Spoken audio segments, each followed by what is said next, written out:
Hey guys, what's going on? It's Ash here coming at you today in Raid Shadow Legends. I want to know, guys, who is your go-to nuker, whether it be PvE or PvP content in the arena? Who is the best nuker who you rely on your account? Now, surprisingly, when I look at how people build AoE nukers or single target nukers for that matter on any account, I often run into people making the most common mistakes in the game when building their nuker, especially in the early game, but sometimes this does pertain to the mid and even the late game as well. So today, we're going to give the top 5 mistakes that people make when building a nuker in Raid Shadow Legends, starting with number 1. Number 1, we're going to start with probably the most obvious thing that people do wrong, and I too am guilty of this one, and that is building a nuker. Not that Visix the Unbowed, but she's the first one that I came to, and we nailed it at 100%, but that would be the first mistake, right? Is not capping your crit rate at 100%. Why does that matter? Well, first of all, it ruins the consistency of your nuker's performance, especially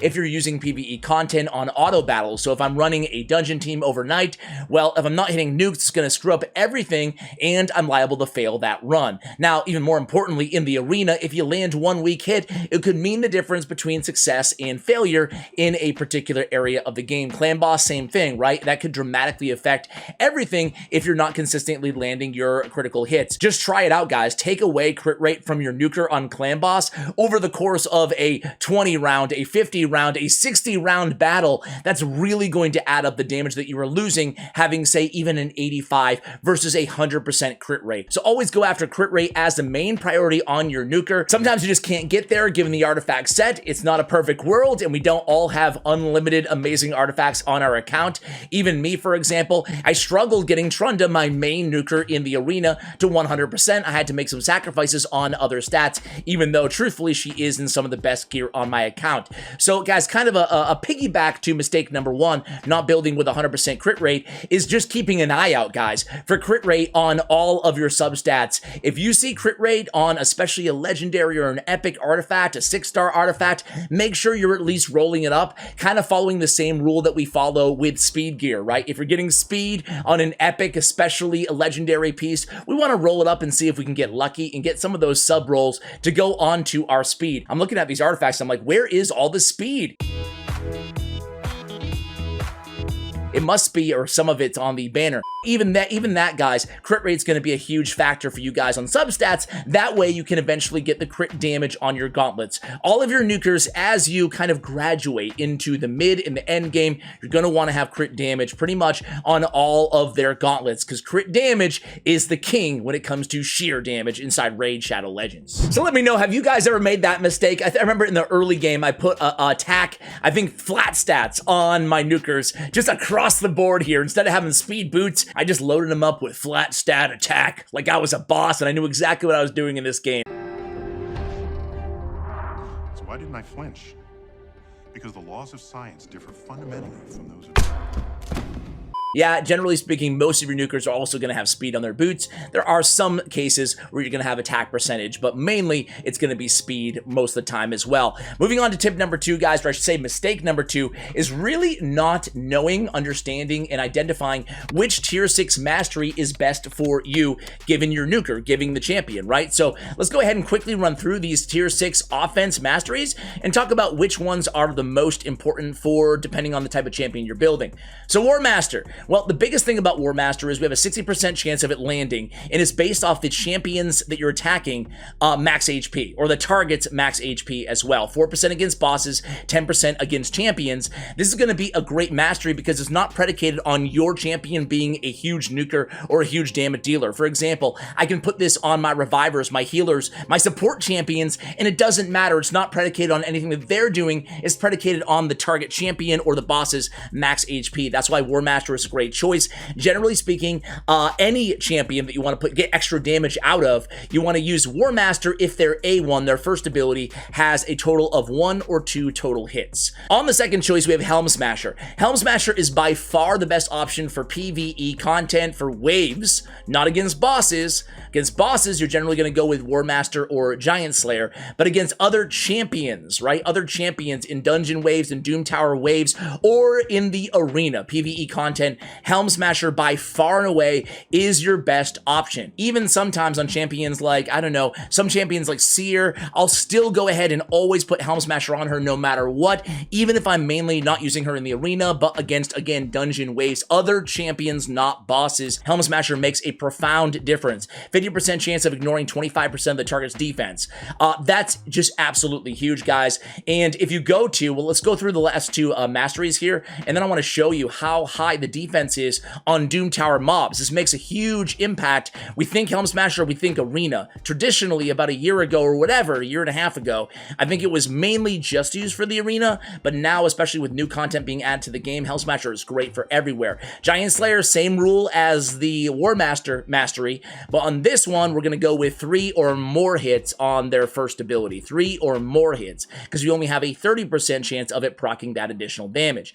Now, Flawless Execution has kind of suffered a little bit as of recently because of the enemy max HP champions being nerfed on Doom Tower bosses and in dungeon levels 21 through 25. This was traditionally used with champions like Coldheart, champions like Royal Guard, champions like Husk, Septimus, champions that do damage based on enemy max HP, because 20% extra crit damage really adds up to equal more damage overall than the other 3 masteries. However, Flawless Execution, because those champions, with the exception, I guess, of Coldheart, maybe some Septimus as well, I guess you can get still use out of these champions, even in level 21 through 25 dungeons. But, you know, I say all that to say that Flawless Execution generally reserved, the extra crit damage, generally reserved to enemies max HP champions.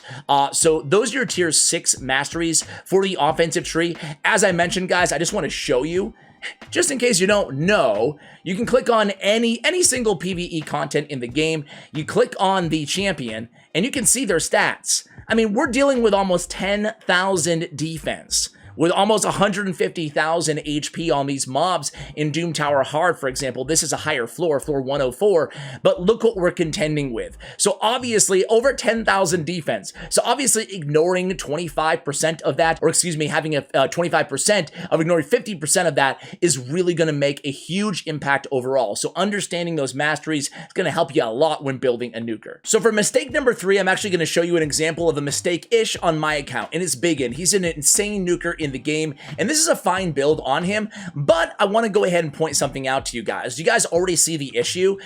Not properly understanding the balance between base attack and crit damage is going to cost you guys damage overall. Basically speaking, when we get over 5,000 attack, we really don't need to stack it up much more after that. So even above 4,000 attack, we start to see diminished returns from the attack stat, and you're better off piling that into additional crit damage. So an easy situation where this can be applied in game in real time for you guys is taking away maybe some of those offensive sets from your nukers and putting on instead some crit damage sets. So even in this case, crit rate is great. Maybe I could get that extra crit rate elsewhere from artifacts, maybe even sacrificing some attack and instead loading up extra crit damage, because again, especially over 5,000 attack, you're way better off just aiming for 250 or 300 crit damage. You might be saying, dude, I'm not even anywhere near that point in the game right now. It still applies to you guys. Making sure you have a lot of crit damage is going to help you get tons more damage out of your nukers. So do not underestimate crit damage. That's why on tip number 1, we mentioned putting crit damage gauntlets and crit damage amulets is going to be imperative for all of the nukers on your teams,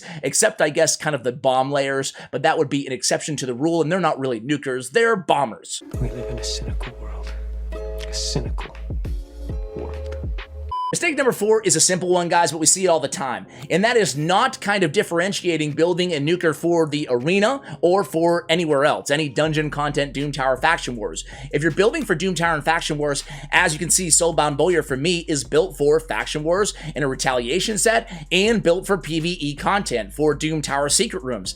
And because of that, I am not afraid to build some defense, build some HP onto the champion so that she can survive. She's no use to me when she is dead. So sure, I'll take the crit rate, crit damage, I'll take some attack, but I'm willing to make sacrifices. She'll still get the damage over time, but as you guys can see, I have an defense on the chest. I have HP on the amulet instead of crit damage. I have HP on the banner as well because I want to keep her alive, okay? Whereas in the arena, if I'm only using a nuker in the arena, and of course, hybrids are cool too, you can build them with a little bit of HP, and you can swap out the chest piece, or you can go ahead and just build out about different champions that you're using for the arena and for PvE content. But if we go back to Trunda, for example, I don't care at all about HP or at all about defense. Why? Because in the arena, if everything goes correctly, all I want to do is kill everybody the first shot, right? If we're going 6, 7, 8, 10, 12 rounds deep, that's a problem in the arena. So keep that in mind, guys.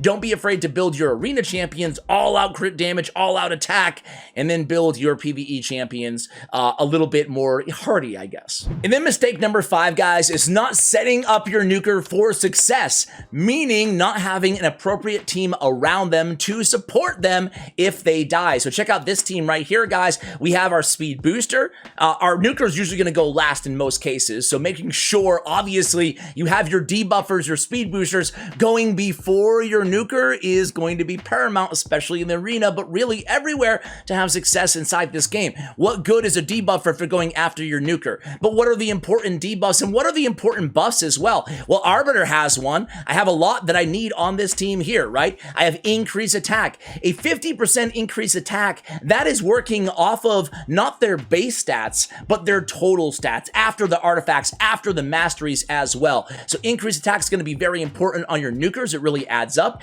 Even having an attack aura is great, but attack auras, or like any aura, does work off their base stat, right? Their base stat, not their total stats, that extra percentage. That's why we look at resist and accuracy, and we see that as inherently more valuable in a lot of cases as an aura lead, because that's just, you know, sheer plus whatever, plus 40, plus 80, plus whatever accuracy added on anyway. So anyway, back to the important debuffs. Well, we have one of them here on Madame Ceres. Now, we all know the value of decreased attack in general, but really in terms of synergy with the offensive nukers, decreased defense and weaken are going to be our big kind of heavy hitters. So decreased defense and weaken, setting the table for the nuker, I mean, it's going to result in double the damage, if not more overall. So really a ton of extra damage out of your nukers with increased attack, decreased defense, and weaken if you can afford to do so. It's great in the arena. It's also great, again, in any dungeon, right? Having the setup for your nuker. I also want to touch on a few masteries that we haven't touched on yet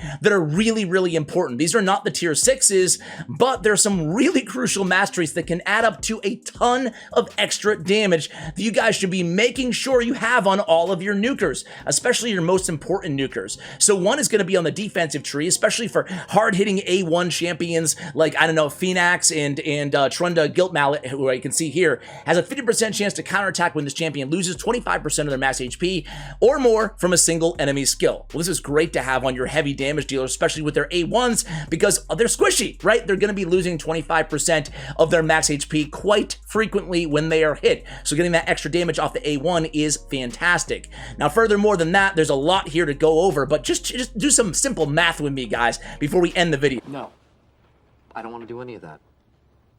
Heart of Glory, 5% when attacking with full HP. Usually your nuker is not going to be targeted, your tank's going to be targeted, your provoker is going to be targeted, or you're going to have some decent CC to make sure that your nuker is, you know, untouched, especially early on. So extra 5% when attacking with full HP. Then we go over and we grab Ruthless Ambush, increases damage inflicted by 8% on the first hit. Now we're talking. Now we go into Bring It Down, right? Bring It Down. Where are you? There we go. Increases damage inflicted by 6% when attacking targets with higher max HP, which is usually the case because your nukers, again, are generally pretty squishy when compared to tanks, support champions, CC champions, and the like.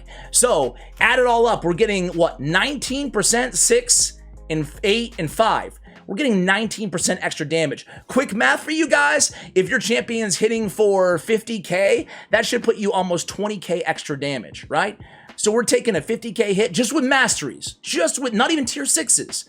Just with masteries, our opening hit's going to hit 19% harder. So we're going to take that 50k and bring it up to maybe 70k, right? It doesn't work exactly that easily in terms of the math. I'm oversimplifying it, but you guys get how big of a difference these masteries can make on your nuker, especially in the arena. That's going to lead to more one-shot kills. Going to be very, very important for you guys. So hopefully you're able to take a tip or two away from today's video. Thank you for watching all the way till the end. Again, let me know who's your favorite nuker. I want to see who you guys are using. That way I can do an updated guide maybe on the more popular champions, the more popular choices you guys are going with for AoE nukers, both in the arena and in dungeon content. Thank you for watching, and as always, take care, guys.